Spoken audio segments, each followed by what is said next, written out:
If I get fined, I am terribly sorry. Aja Wilson blasts. WNBA referees mid-game as Dawn Staley backs Aces star. When the Las Vegas Aces took the court against the Chicago Sky on Sunday, they must have had revenge on their mind as they lost to the same opponents just before the Olympic break. However, the Aces had a bumpy start to their game as they found themselves trailing with few minutes left in the second quarter. Despite this rough patch, Aja Wilson shined brightly but also voiced her frustration with the game's officiating, adding another layer to the intense matchup. Wilson, who already bagged 14 points by the end of the second quarter, was completely disappointed by the referees. "I think you're trying to intimidate me, like I don't have the voice," said Wilson. Further, she added, "If I get fined for this, I am terribly sorry, but it's ridiculous. We have been going through this all season." And quite soon, the Aces player's disappointment was backed by one of her close associates and former head coach, Dawn Staley. Staley took to her X and shared a snap of the referee from the game. "You, Tim, what you talking about? Look forward to seeing you soon, I think," wrote Staley. However, the officiating issues might be true. Staley's support was obvious, considering she never missed backing her former player. Nevertheless, despite the fury caused by the referees' decisions, Wilson also accepted that her team needed to level up. "So yes, we are messing up defensively and it's like we're not engaged and we need to get engaged," stated the Aces forward. Well, the Aces have gained a 2-point lead by the end of the second quarter. It will be interesting to see how the game proceeds. But it's not the first time that there have been fingers raised towards officiating. In fact, it happened in the same matchup last month as well. Officiating errors in the last matchup between the Las Vegas Aces and Chicago Sky. Before the Olympic break, the Las Vegas Aces faced off against the Chicago Sky at Michelob Ultra Arena. Despite their efforts, the Aces fell short, losing 93-85. The game, however, became notable for the controversy surrounding its officiating as an analyst expressed his disappointment post the game. Amidst a flurry of dubious calls and growing frustration from fans, WNBA analyst Nikias Duncan took to social media to address the contentious officiating. "Safe to say that nobody is happy with the refs tonight, Lowell," wrote Duncan on his X account. The referees seem to overlook crucial calls on both ends of the court, leaving fans and players alike feeling let down. Currently, the Aces find themselves on 5th seed, and despite the frustrating start and contentious officiating, their second-half performance and Wilson's leadership remain pivotal. With the season's stakes high, they'll need to address both defensive lapses and refereeing issues to advance. Fever's Caitlyn Clark breaks WNBA rookie record for assists. Add yet another milestone to Caitlyn Clark's record-breaking 2024. Her latest coming Sunday in the Indiana Fever's 92-75 win over the Seattle Storm as she broke the WNBA single-season rookie mark for assists. Clark, who leads the WNBA in assists at 8.3 per game, had 9 Sunday to reach 232, passing Ticha Penicheiro's previous rookie record of 224 set in 1998. Penicheiro was the number 2 pick that year for the Sacramento Monarchs, who are no longer in the WNBA. She helped lead the Monarchs to the 2005 League Championship and finished her career with 20,600 assists, third most in WNBA history. Clark was 4 years from being born when Penicheiro came into the WNBA and was 10 years old when Penicheiro retired. But Clark said the two connected during her college career at Iowa, and she knows enough to accurately describe Penicheiro, who is regarded as one of the most creative and exciting passers in women's basketball history. "If you watch her highlights, she was definitely a better passer than me," Clark said. "She had way more flair to her game. She would spin around and make these crazy passes. I kinda just run in transition and chuck it up there and hope for the best." So Caitlyn, we saw you were at the game last night in the suite. Is that the same suite you were in for the swimming trials, or are you just going suite by suite? I think I might be going suite by suite. It was weird. It felt so different being in there for the swimming trials than this, obviously. It's just the way they had it separated and had a whole pool in there is kind of hard to comprehend. But obviously my first Colts game, and even though it wasn't really a real game, it was still a lot of fun. My dad was the one that wanted to go, so he's a big football fan, so he was enjoying it, and it was fun for me too. And getting to do stuff outside of basketball and take your mind away from it is really fun for myself. So hopefully there'll be a few more where I can go to that are, the real deal, but the fans were pretty excited too. In fact, Clark's passing is one of her top attributes. Along with scoring a Division I men's and women's record 3,951 points at Iowa, Clark had 1,144 assists, third in NCAA Division I women's history. She topped Penicheiro's WNBA rookie record in her 28th WNBA game. Penicheiro set her mark in 30 games. With the expansion of the WNBA regular season to 40 games, Clark still has 12 games remaining to add to her assist total. The overall WNBA single-season assist record is 316, set last year in 40 games by the Connecticut Sun's Alyssa Thomas. Clark, at her current pace, could eclipse that in 11 more games. Thomas currently is second in the league in assists with 202 through 26 games. If you'd told me I was going to lead the league in assists coming in here in my rookie season, I probably would have told you that you were lying, said Clark, who also had 23 points, 5 rebounds, and 2 blocks Sunday. But I take a lot of pride in that. I want to set my teammates up first and foremost, because that's going to help you have the most successful team.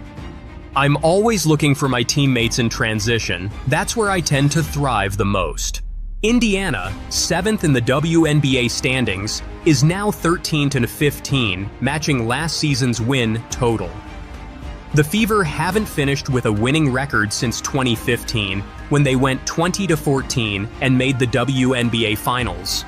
They haven't made the playoffs since 2016, when they were 17-17.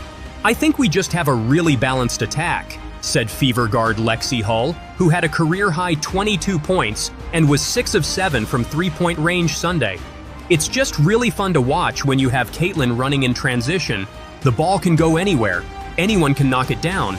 Our offense is just so fluid. Caitlyn Clark and Angel Reese both dominated in college basketball. Now the pair keep making history in the WNBA.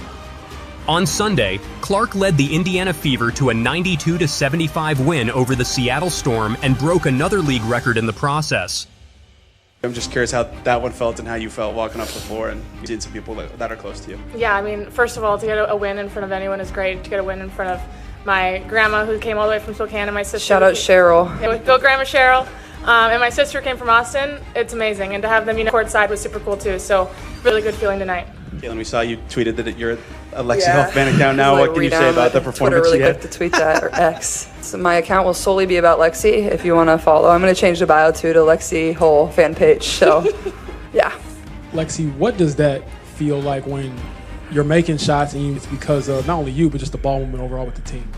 Yeah, I mean, we had just really good ball movement, found the open person, got to our open spots, and knocked down shots. I think the fourth quarter, I don't know what our field goal percentage was, but felt like we were crashing and the ball just kept going in. So, I mean, we feed off of that, feed off of each other, and it was just a fun end of that game. And then, Caitlyn, for you, when you're seeing your teammates have success as well, what does that do for you when you know, okay, I don't have to do everything, they can knock down some shots as well? It's so fun. We move the ball like that and have our feet ready to knock down shots were really hard to beat. I also thought AB was incredible. 15 rebounds, 9 points, 8 assists. Nneka is really good. Ezzy's really good. That's a tough matchup, and she really moved the ball well. I think out of the pick and roll, especially there in the fourth quarter, that's why we got so many threes on the weak side, is because AB was able to get the ball out of the ball screen. And Lexi knocked down a few. Kels knocked down a few. Dee made one. So I thought she was really good for us as well. Caitlyn, you mentioned pre-game that after big wins against Liberty, against the Lynx, you kind of had letdown games. Just what does it mean to get 2 big wins in a row? Yeah, I think it's huge for our group. It's just one at a time. I thought we've done a really good job of that over these first 2 games. And honestly, we came into halftime really confident. We were either up 1 or down 1, whatever it was. We felt like it was kind of a sluggish game. We played pretty good defense. Our offense was a little bit stagnant, but once we got going there in the third and fourth quarters, with the defense that we were already playing, it was, I thought we were in a pretty good position to win. Obviously, you were fiery. There's a lot going on. Can you describe what's going on in your brain at that moment? And too much. But also, I think people love that about you, as long as you don't either break your hand or get they're technical. Can I describe what you're thinking and going through there? Thanks. Well, I got a technical for basically being mad at myself because I missed the 3 and then I went and hit the backboard. and he told me it was disrespectful to the game of basketball. So I don't know, it reminded me of the technical that I got in college where I said, damn it, where it's like a personal frustration. Had nothing to do with my team, had nothing to do with their reffing, had nothing to do with other team. It was just because I'm a competitor, and I felt like I should have been making more shots. So, but I think he fired me up to continue to play a lot harder. I thought we got a lot better after he did that. So I want to thank him for that. But overall, I thought once we got to that media timeout around 5 minutes in the third quarter, I thought we all kind of just took a breath. It was a little chaos there for 2.5 minutes, and I think I could have done a better job of kind of regaining my cool, but that's like the fire and passion that just gets me going. It's just finding a way to channel that and use that, and I thought I did a really good job of that at the end of the third and the fourth quarter. The second row on the right, and then over to Lou on the left. Caitlyn, you mentioned kind of the sluggish first half. What to say about the growth of this team that you're able to come out and have the fourth quarter that you did today? Yeah, well, we felt like we were getting good looks and good shots. We felt like we could have just played with a little bit of a faster tempo. Like, we're really good in transition. But even in the half court, like, we were just kind of moving a step slow. Like, we wanted a little more energy in the ball. And I think once we got that in the second half, their rotations, once they got tired, just weren't as good. And then we were able to get, not as many contested shots, and we were able to knock them down. And I don't know what we shot there in the fourth quarter, but it felt like we made just about every shot. Lou, go ahead. Lexi, are you going to get those relative season tickets now? I mean, we might have to. Those are pretty expensive. We'll make sure the our Fever salaries, gets working on this. It's like our entire salary to get those. I'm not kidding. We'll have someone work on that for Yeah, sure. we need people to help. Also send a message to other teams if they watch the game tape that, hey, I can shoot this a little bit. Yeah, I mean, we're hard to guard when everyone's making their shots, so it's just exciting to kind of get into a rhythm as a group. And yeah, we're excited just to take each game as it comes, but keep moving forward, keep building on this one. Matt, go ahead. Yeah, Caitlyn, obviously an eventful game with the tech, and then Lexi going off, Kelsey and Aaliyah going off as well. How much does that add, if at all, just to the milestone of getting the rookie assist record? Yeah, I mean, I thought it was a really fun game. Like, these fans have just been crazy and so into it, and I feel like, especially with how we started the season, like, I feel like they definitely deserve it, and I think they're starting to see how potential this team has when we play the way we're supposed to. And honestly, I felt like we put together 4 really good quarters. Like, yeah, the first and the second were a little sluggish, but we weren't bad. They were just playing good defense, and we weren't making open looks that we usually make, but we just continued to chip away until they did, and we took pretty good care of the ball after starting a little slow in that area. But yeah, I mean, the assist record is cool too. Obviously, Teacha is somebody that's been very supportive of myself even since I was in college, and if you watch her highlights, like, she was definitely a better passer than me. She has way more flair to her. She had way more flair to her game in the way she passed the ball. Like, she would spin around and make these crazy passes. I kind of just run in transition and chuck it up there and hope for the best. That's all I do. James. Lexi, when you're working towards something, you have a breakthrough moment like this, what does that feel like, and how did you, I guess, kind of just stay confident to kind of seize this moment? I think just, trusting myself, trusting the work I put in, getting extra shots every day, waiting for those open ones in the game to knock them down. I think just, trusting the process. It's been some tough games, not making those open ones, but just got to keep shooting, trust the work that I put in. Lexi, that was 13 wins for you guys, which matches the total of this team from last year. How much better do you feel like this team is than last year? You still have 12 games to go, and where do you feel the progress maybe the most from last year to this year? I think we just have, a really balanced attack. And everyone's really bought in. I think, it's just a lot. It's really fun to watch. Really fun to watch when you have Caitlyn running in transition. The ball can go anywhere. Anyone can knock it down. I mean, our offense is so fluid, and that's so fun to play. Fast paced, and it's fun to score a lot of points. So I think that's something that we've definitely improved on this year. The last one on Zoom, Mike Vopel, go ahead. Yeah, thank you, Caitlyn. I know we've asked you a lot about records in 2024, but what does it mean to have those scoring records you have in college, but then also get this assist record? You've talked a lot about what it means to have both of those aspects of your game, but in this year, what does it mean? Yeah, it's that cool. I mean, if you would have told me I would lead the league in assists coming in here in my rookie season, I probably would have told you were lying. But I take a lot of pride in that. Like, I want to set my teammates up first and foremost, because I think that's going to help you have the most successful team.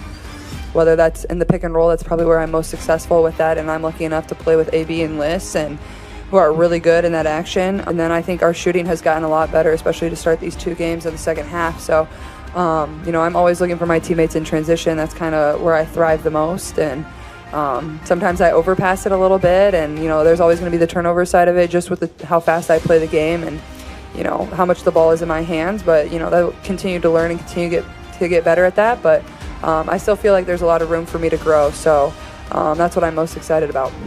In addition to scoring 23 points, the 22-year-old also recorded her 225th assist, which saw her pass Ticha Penicheiro's record for the most assists by a rookie in WNBA history, which was set in 1998.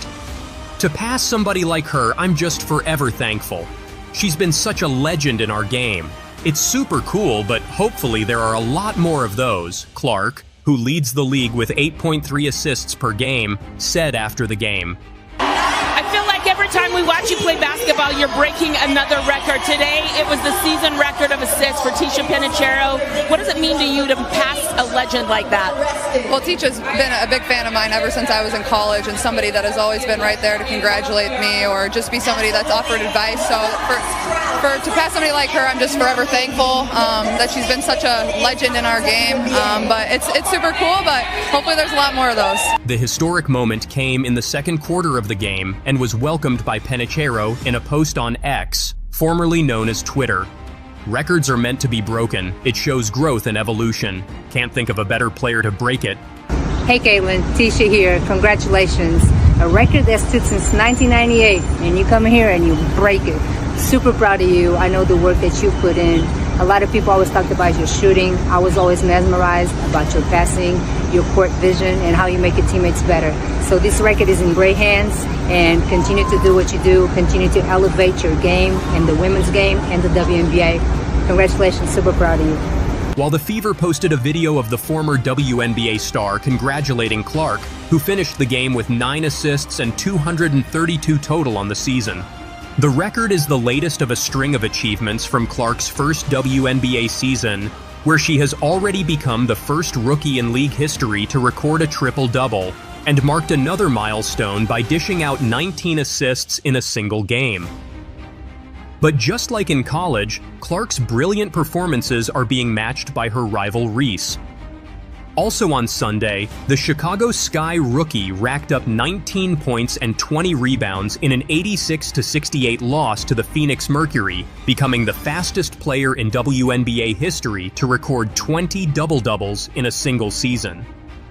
Reese, who leads the league in rebounding with 12.3 per game, has reached the total after just 27 games and is now just 2 double-doubles shy of matching Tina Charles' record for most double-doubles in a rookie season, set in 2010 according to ESPN. Earlier this season, the rookie had broken the record for most consecutive double-doubles in WNBA history. With the WNBA now back in full swing after the Olympic break, both Clark and Reese will hope to lead their respective teams into the postseason. Clark's Fever will face the Minnesota Lynx in its next game, while Reese's Sky will play the Connecticut Sun. It seems that the more the superstar rookies play, the more records will fall this season,